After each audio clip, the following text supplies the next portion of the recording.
You can't find the answers by declaring a society democratic.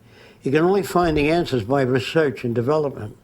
You can't find the answers by putting people of high moral character in government. You can only find the answers by innovation, by studying the systems and the problems and working on methods of alleviating those problems, not through law. Law is when you don't have a method of solving a problem. If people steal or hurt one another, you say it's against the law to hurt somebody. Well, if a person doesn't have the means to live by, he's going to hurt somebody to get the money or whatever they need. So that isn't dealing with a problem. Law is really avoiding problems. It's just nailing a proclamation on the wall saying, you don't do this. You see, it doesn't work.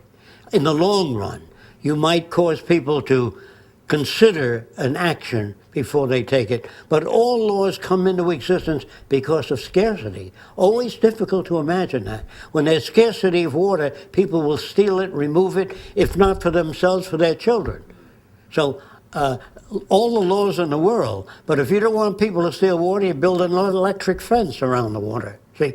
And this is the way you say, you don't need to put up a sign, don't steal water. But those people will die.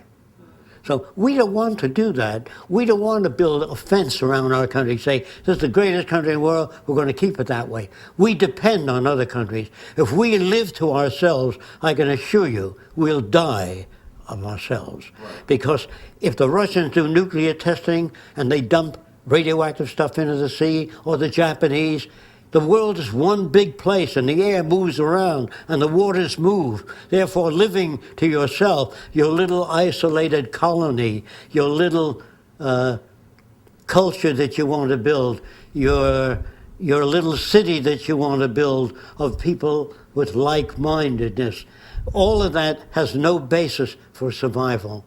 Because in the event of catastrophic failure, you will be invaded by the minorities if they don't have food, water, or the wherewithal to live.